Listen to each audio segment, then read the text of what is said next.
Welcome to your favorite YouTube channel, Cartoonist Kayfabe. My name is Ed Piskor. I'm Sean, Japan Book Hunter. Brian Christopher Moss. And I'm Jeff Arella. We were rummaging around Japan Book Hunter, Koenji Sean's beautiful facility. Reprints from the States. And they were in the bathroom on top of it. Draw your own conclusions. These were released by Starlog magazine, which is a famous sci-fi magazine. Right. And of course, Starlog ran in the 70s, 80s, you know, captured the whole sci-fi boom. And there was Japanese Starlogs. I was digging around yesterday and found a bunch of Japanese Starlogs. That's great. So how many of these are there, Sean? There's just 2 of these. These are 2 special issues put out, I believe, same year or back-to-back years. I want to say 79, 80, something like that. So it's probably right on the wane for... So did Vampirella ever hit here, Sean, or was it kind of like an underground thing? I don't think Vampirella ever took off. I mean, although these are Vampirella covers. Yeah. Then One Piece came out. Oh, at the same time. Oh, man. Missed our opportunity. Yeah, she's not quite as stacked as the characters in One Piece. Yeah, totally. The videos are brought to you by the books that we make, and 2023 was and is a big year. 2024 is going to be just the same. The Hip Hop Family Tree Omnibus is out there. About 75% of this print run has been accounted for, so you guys have about 25% left of our stock to go. November 14th, it collects all of my X-Men Grand Design works inside of one nice, handy soft cover. Scoop that up. There are 3 volumes of Red Room that are completed. 2 of them are out on the stands right now, The Antisocial Network and Trigger Warnings. But coming to you in early 2024 is Red Room Crypto Killers with dozens of pages of extra features and commentary in the back. Street Angel, Princess of Poverty is coming to you at the end of November. It is a companion piece to Street Angel, Deadliest Girl Alive. You get both of these books. You have all publishing, and here you have True Crime Funnies, the Black and White zine, 1986 zine. Go to this video. And Hulk Grand Design is Jimmy's contribution to the Grand Design mythology that we have created for Marvel Comics. Now that we're done paying the bills, let's get back to the video. Yeah, that's the other thing too. They're kind of reprinting some of that more late period stuff because like Jim Warren, there's in pro wrestling there's a term called hot shotting, and it's what you would do like if you have a wrestling territory and you want to sell it, you bring in all of the Hulk Hogan's and the Andre the Giants at the end, so you pump up your ticket sales so that you can prove to the guy who's buying your territory that you have a very successful business. Jim Warren would start off his series that way. So like the first like 5 issues of Creepy, Eerie, and maybe Vampirella would have, and then say 10 issues in, now he's going to the Philippines to get guys, and you might get awesome dudes. Yeah, you might get Alex. You might get Alex Nino. You might, but you're also getting some schmucks. Dude, and they would even put on the cover still, like, it would say Frank Frazetta. Yeah, Alex right. And I'm like an idiot. Something tells me this is not in the original joints, man. Maybe he was throwing that grenade at Vampirella. You don't know. Because I'm sure if you invert this art, the eyeballs it will falls be... apart real quick. Well, in the early issues of Vampirella, it didn't have much to do with Vampirella. She was in the first issue, and they got Frazetta, which is probably the last comic book work he did. He did like 1 page or 2 pages. Right. And I think it's just the illustration. It was created by Forrest Ackerman, I think. That's true, and it was, yeah, because he does a editorial piece. We got a video of issue 1 on the Kayfabe channel. And then later on, he just kind of, then it's just, she's like you pointed out, we were speaking earlier, she's just like, like creepy or eerie. He's more restrained and stuff, but going deep. Yeah, this is where I actually discovered him in these mags. Is that true? For me. Got these like GI Combats. That's a nice Corbin. You know what I always liked about these Corbins when he would draw these big monsters was they feel like Harryhausen stop motion statues. He always chose great colors for them, not ones you'd think of. Right. There's a few that he did with. There's a Corbin. Oh yeah. Earth Times. Wrightson. So they're getting some good guys in here. Yeah, it's curated really well actually. You could get these actually and have everything you need from Vampirella mags instead of like 40 years of junk. Well, she's still going strong. Mm-hmm. Honeydew If that's Quest. the correct word. Jeffrey Catherine Jones. All right, man. Now we're into Noriyoshi Orai. Of course, he famously did the Empire Strikes Back cover, like poster for. He did a lot of movie posters, Godzilla posters, and just a prolific illustrator. He did 91 covers. Yeah, this is sweet. I wonder if he made this specifically for this magazine then, or if this. He was a heavy contributor to Starlog, so he did a Okay. lot of Starlog covers. Nice. And how about this, man? Don Quixote by Otomo Katsuhiro. Yeah, so cool. And of course, this this story would be reprinted in the Hansel and Gretel, the big green hardcover book. I love like this image. You know when they teach you in art school, it's like the rule of threes, and it's like push it down or don't, just center it up. Yeah. But I feel like when you see something like that too, the Mobius is in there. Yeah. Yeah, that bleakness. Gosh, what a use of negative space. Right. Amazing. And because he has such a sense of depth and scale. He's got that Lawrence of Arabia feel to it. Some of the And vibes. that is such a Mobius feel right there. God damn. Yeah, some of the vibes with that. Like we were looking at some Matsumoto earlier too. It's that sphere of influence, man. But yeah, the Mobius is all over that for sure. He was heavily influenced by another Gekiga mangaka named Miyaya Kazuhiko, who drew very realistically. And then after Otomo read him in junior high school, he said, "That's it, I'm going to draw realistically." And then as he went on, he got more picking up, so like you guys saying. And I swear, is that not like the proportions of that big Godzilla piece that he did, where it had the kind of guts and stuff cut away? Yeah, the cutaway to show how he works. It's on the beach or something. Yeah. This, can you go back a page? Yes, sir. Feel like a clown. And he communicates that directly with the pen line. Yeah. And then, dude, check it out. Just like in the back of Warren Mags, you got to have your tchotchkes. That's so funny. Your door size Vampirella poster. Exactly, man. And get your Super 8 reels of Captain Video. Wonder if he had to wait as long for. Right. Yeah, that's what I heard. Yeah, I heard Jim wasn't speedy with with the shipping. I remember ordering stuff and I'd get it like 2 months. And Wow. when you're young, that's an eternity. Yeah. You just think, And you you- save up you so don't- long. You don't really know who do you complain to. Wow. There you go. Again, Noriyoshi Orai, Those the lips are. illustrator. He never did manga, only illustrations.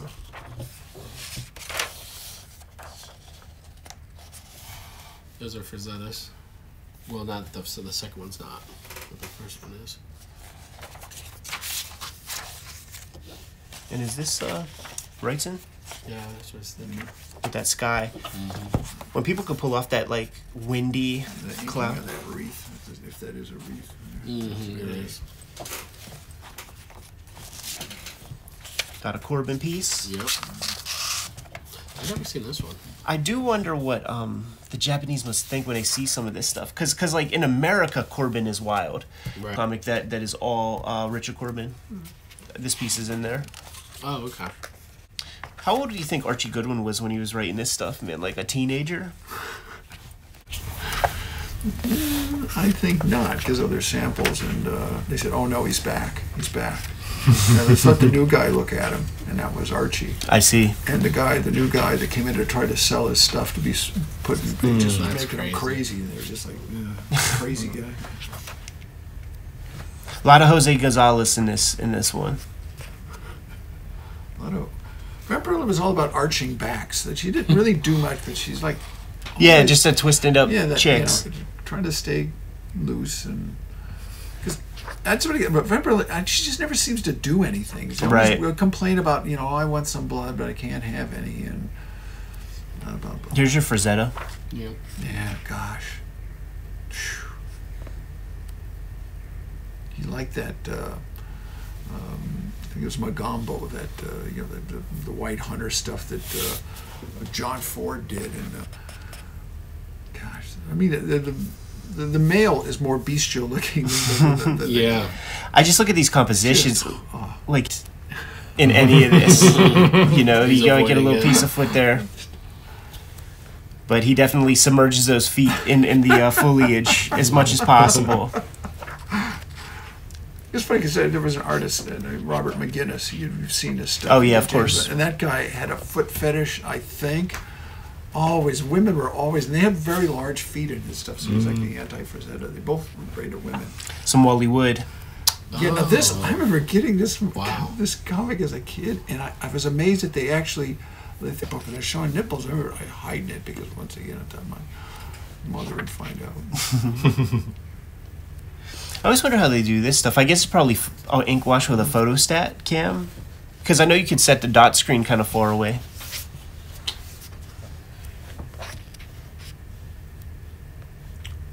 Story by Wally Wood, art by Ralph Reese, who was one of the studio mates, the assistants to Wally Wood. Great artist.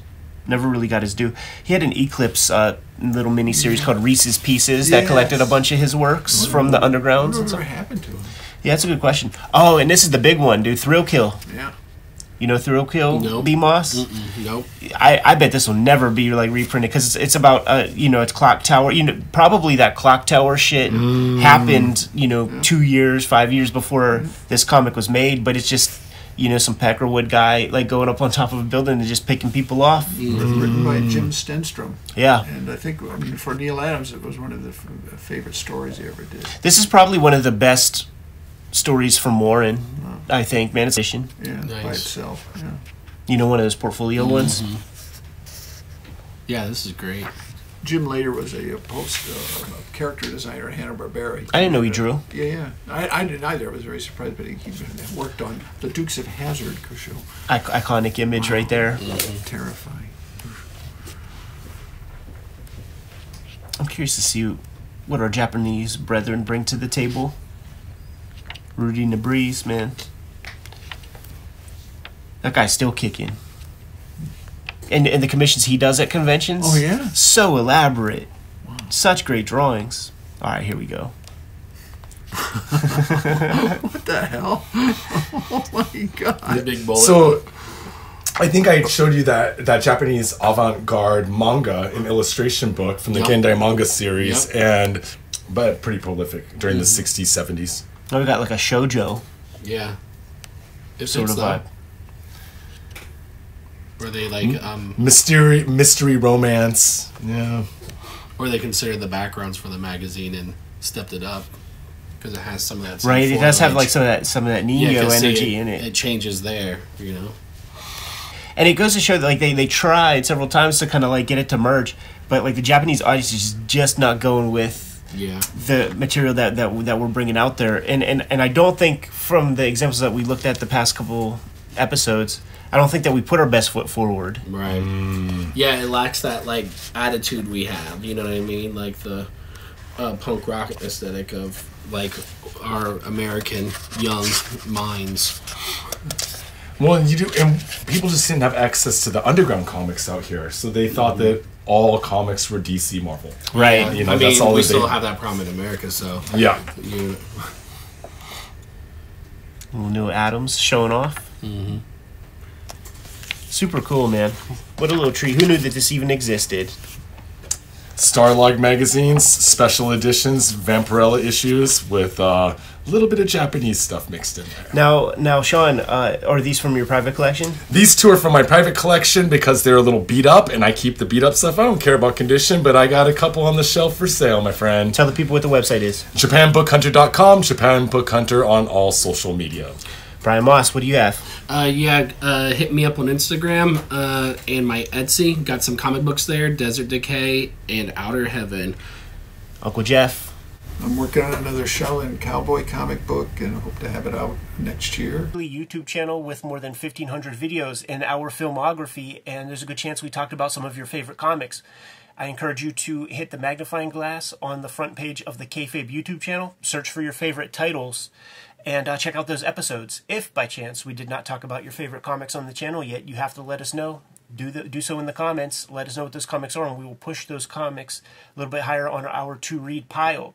Jimmy and I are going to be at Big Apple Comic-Con come December 16th. It's been years since we've been to the Big Apple, and we look forward to seeing you guys. So please come through and bring your comics that we have yet to sign. We have a Patreon, and on the Cartoonist Kayfabe Patreon, the King Kayfabers get all the videos before anybody else, and when the internet cooperates, they are hanging out with us in a live stream recording session as we make these episodes. Mitigates the Kayfabe effect. Ultimately, the videos are brought to you by the books that we make, and before you is a pretty good sample of our bibliography, but we'll get into the nitty-gritty. Jimmy, let the people know what you got coming out soon. My next release is Street Angel, Princess of Poverty from Image Comics. This will be out in late November, in time for their holiday gift for the get both books. It'll complete your collection. I've been self-publishing lately. True Crime Funnies #1 is available on jimrugg.com, along with BW and 1986 zine, and if they are sold out there, you can still read them on patreon.com/jimrugg. And my contribution to the Grand Design history is the Hulk, which is available in limited quantities because it is sold out at the distribution level. So if you haven't added Hulk Grand Design to your collection yet, you need to pick that up next time you hit the comic shop. Hip Hop Family Tree Omnibus is my big one for 2023, and it is going fast. Man, there's more than probably 75% of this print run is gone, and stores have been re-upping. It was the #1 reordered book on Comicron, so thank you guys so much. Thanks to stores for supporting the book. But if you even have any thought that you want this or you want to get it as a gift, make sure you scoop it up right away. It's the best book I've made to date. 500 plus pages, 10-year anniversary, Hip Hop Family Tree, 50th anniversary of the culture. Scoop it up. Not the last holiday release I'm going to have. Coming November 14th is the X-Men Grand Design trade paperback. Collecting all of my X-Men Grand Design is this trade paperback right here called Crypto Killers, which collects my 2023 season of Red Room Comics with a bunch of extras. The books are the most important part of keeping Cartoonist Kayfabe solvent and functional. But there are some other ways to support the channel. Jimmy, let the people know. You can subscribe to the Cartoonist Kayfabe newsletter at the links below this video. You can also pick up Cartoonist Kayfabe t-shirts, merchandise, mugs, stickers, and more at our spread shop. That link is also under this video. All good ways to support the channel. Give them those final marching orders, Jimmy, and we'll be on our way. Read more comics.